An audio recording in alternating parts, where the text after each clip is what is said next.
talked a lot of shit about Gabrielle, but I will say that he was right about the communication thing, because I'll give him this, because he's totally right. Communication is an issue in their relationship, and it's not entirely on him. She's being like, you don't know how to communicate, and he's like, you don't know the language I speak, and so how am I supposed to communicate with you? Because it really is difficult to communicate your like deep feelings, like your core, in your non-native language.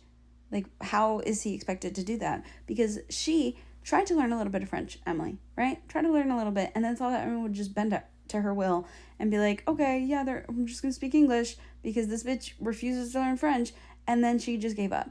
And so, yeah, I speak Portuguese, and I speak English and Portuguese probably like a good 60-40 mix. And there are certain things that I only know how to say in Portuguese. There are certain things I can only articulate or explain or just anything in Portuguese because half my brain works that way.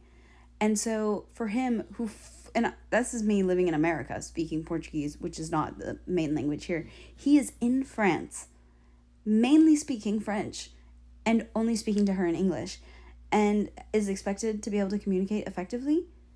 Ma'am, yeah, no, I really hope that was a slap in the face to her, where she was like, damn. And I hope that she takes it more seriously with Marcello and learning Italian. You know, she has her little Duolingo streak. Okay. But hopefully she actually tries and learns from this, because it was fucked up that she's like, you don't know how to communicate. And it's like, you don't know how to understand him.